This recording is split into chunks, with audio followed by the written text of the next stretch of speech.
విద్యార్థులు యువత గంజాయికి డ్రగ్స్కి బానిసలై భవిష్యత్తును నాశనం చేసుకోవద్దని డీవైఎఫ్ఐ రాష్ట్ర కార్యదర్శి వెంకటేష్, స్థానిక సీఐ మహేష్ గౌడ్, డాక్టర్ కృష్ణమూర్తి యువతకు పిలుపునిచ్చారు. శనివారం డీవైఎఫ్ఐ సంగారెడ్డి జిల్లా కమిటీ ఆధ్వర్యంలో గంజాయి డ్రగ్స్ ను నిర్మూలిద్దాం, సమాజాన్ని కాపాడదామనే అంశంపై భవిత జూనియర్ కళాశాలలో అవగాహన సదస్సు నిర్వహించారు. ఈ సందర్భంగా సీఐ మహేష్ గౌడ్ మాట్లాడుతూ అనేక మంది విద్యార్థులు యువత గంజాయికి డ్రగ్స్ కు బానిసలుగా మారి బంగారు భవిష్యత్తును నాశనం చేసుకుని ఉన్నత చదువులకు ఉద్యోగాలకు దూరమై కుటుంబాలకు భారమవుతున్నారని, జిల్లాలో సదాశివపేట పట్టణంలో ఎక్కడ గంజాయి డ్రగ్స్ కదలికలు కనిపించినా వెంటనే పోలీస్ యంత్రాంగానికి సమాచారం ఇవ్వాలని, యువత విద్యార్థులు భవిష్యత్తును నాశనం చేసుకోకుండా ఉపాధి కోసం ప్రయత్నాలు చేయాలని, సమాజంలో మంచి పేరు తెచ్చుకోవాలని సూచనలు చేశారు. డీవైఎఫ్ఐ యువజన సంఘం ఇలాంటి కార్యక్రమాలు నిర్వహించడం అభినందనీయమని తెలిపారు. ఈ అవగాహన సదస్సులో భవిత జూనియర్ కళాశాల ప్రిన్సిపల్ బాలరాజ్, డైరెక్టర్ మధుకర్ రెడ్డి, రాజు, రవి, డీవైఎఫ్ఐ పట్టణ కార్యదర్శి శ్రీకాంత్, నాయకులు సాయి, శివ, గోవర్ధన్, యూసుఫ్, ప్రశాంత్ తదితరులు పాల్గొన్నారు.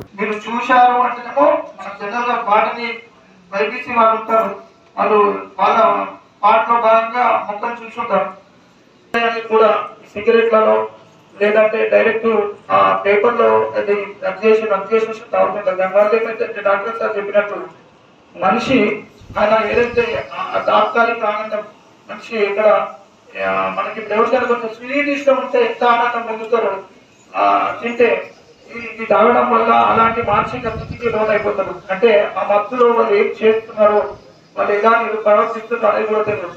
అది ఒక్కసారి పిచ్చి పిచ్చి చేయడము, ఇక లేదు దాని గురించి ఆ తాగిన మత్తులో ఏ విధంగా ప్రవర్తించడము, ఈ నేరాలకు పాల్పడము అనేది జరుగుతుంది. మన సదాశివపేట పట్టణంలో ఇప్పుడు గత 4 సంవత్సరాల నుంచి నేను ఎంత గాంజా పట్టుకున్నాం తెలుసా?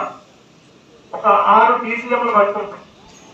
6 BCMలు దగ్గర 500 కేజీ, 500 కేజీ కాదు 5,000 కేజీ.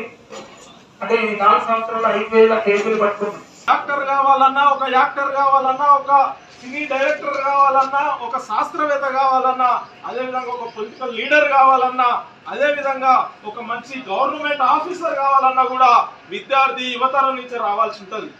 కానీ ఈరోజు కొంతమంది యువత తమ కర్తవ్యాన్ని విస్మరించి చెడు వైపు వెళ్లేందుకు చెడు దారులను ఈరోజు వెంచుకుంటున్నటువంటి పరిస్థితిని చూస్తూ ఉన్నాం.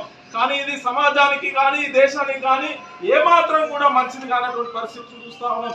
ఇప్పటికే పొద్దున్న లేస్తే రాత్రి వరకు ఎక్కడో చోట డ్రగ్స్ దొరుకుతా ఉన్నది, గంజాయి పట్టుబడుతా ఉన్నది. ఈ రోజు యువత అంతా కూడా తమ జీవితాలని నాశనం చేసుకున్నటువంటి పరిస్థితిని ఈ దేశంలో, ఈ రాష్ట్రంలో చూస్తున్నటువంటి పరిస్థితిని చూసినాం. ఇంత ముందుకు ఇది ఒక హైదరాబాద్ కేంద్రంగా డ్రగ్స్ దొరికేది, గంజాయి దొరికేది, దీంట్లో సినీ సెలబ్రిటీలు ఉండేది తప్ప మిగతా వాళ్ళు కూడా ఎవరు వ్యాపారవేత్తలు ఉండేది తప్ప మిగతా వాళ్ళు ఉండలేదు. కానీ ఈ మధ్య కాలంలో మా డీవైఎఫ్ఐ యువజన సంఘం ఈ యువతి యువకుల యొక్క సమస్యల కోసం పనిచేసే యువజన సంఘంగా, అదేవిధంగా విద్యార్థుల కోసం పనిచేసే యువజన సంఘంగా ఈరోజు రాష్ట్ర వ్యాప్తంగా ఉన్నటువంటి 365 గ్రామాలు ఎంచుకొని సర్వే నిర్వహించినాం. మరిన్ని అప్డేట్స్ కోసం మా ఛానల్ని సబ్స్క్రైబ్ చేయండి.